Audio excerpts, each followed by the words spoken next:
ఏమే కొద్దిగా టీ ఎట్టు. టీయా? పాలు ఎక్కడే? పొద్దున్న మన గేదె పాలు ముందు తాగేసి తీసావు కదా. నేను మందాకి తీసిన ఎవరు చెప్పారు నీకు? ఎవరు చెప్పారు నీకు మందాగేనని? ఎవరో చెప్పడం ఎందుకు? మన దొడ్లో కడేసిన గేదెను వదిలేసి పక్కన కట్టిన దున్నపోతే తీసా పాలు దున్నపోతా. అందుకేనా అది పొద్దున్న తన్నింది. సర్లే షాప్కి వెళ్ళి పాలు అట్రా, టీ పెడతాను. ఏం పాలు? ఏం పాలు తెత్తా? గేదె పాలు పెట్టరా. సర్లే, నీతో మన పెద్ద తలపోటు. అక్కడ ఏ పాలు ఉంటాయి ఏటో? గేదె పాలే కదా. గేదె పాలే, ఆవు పాలు కంట కాదు. ఇంకా రాలేదెట్టి పాలకి వెళ్ళిన మనిషి? వచ్చావా? ఏ పాలు? తెద్దామని అనుకున్నాను, మళ్ళీ డౌట్ వచ్చింది నాకు. అక్కడ గేదె పాలు అని రాసలేదు, ఆవు పాలు అని రాసలేదు. బోర్డు మీద రైతు పాలు అమ్మబడును అని రాశాడు. మళ్ళీ తెచ్చిన కానీ నీతో పెంట అడుగొచ్చి తెద్దామని వచ్చేసాను. మళ్ళీ తెమ్మంటే తెస్తాను వెళ్ళి.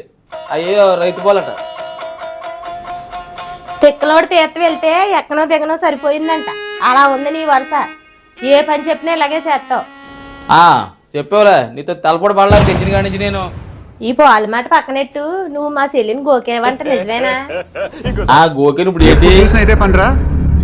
అమ్మో అమ్మో, నేను అనుకున్నట్టే జరుగుతుంది. ఎలా చూడమని అనుకోలేదు.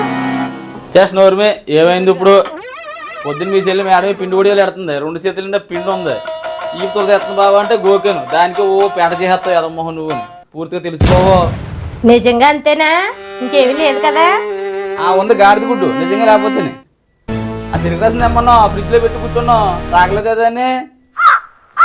అవును, చెరుకు రసం తెమ్మన్నాను. నాకు గ్రీన్ కలర్ ఇష్టం ఉండదు, పింక్ కలర్ తెస్తావనుకున్నాను. అందుకే నేను తాగలేదు. అవునులే, రక్తం తాగేదానికి గ్రీన్ కలర్ ఏ నచ్చితే పింక్ కలర్ నచ్చితే. నీ రక్తం తాగేళ్ళే కానీ కబోర్డ్ లో పెట్టిన 500 తీసావా? నాకేం పని, నేనెందుకు తీస్తాను? నువ్వే తీస్తావు ముందుకి. నేనే అంత ఖచ్చితంగా తీసిన నువ్వెలా చెప్తున్నావు? నువ్వేనా చూసావా నేను తీయడం?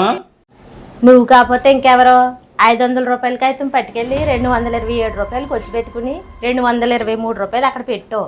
227 రూపాయలు సోడా, మందు, గ్లాసు, స్టఫ్ కొనుక్కున్నావు. నువ్వు నిజంగా తెలివైన వాడు అయితే 500 రూపాయలకి నువ్వు కాబట్టే చిల్లర అక్కడ పెట్టావు, అందుకే దొరికిపోయావు. ఈ లాజిక్ నేను ఎలా మిస్ అయ్యాను? చిల్లర పెట్టి అనవసరంగా తప్పు చేయను.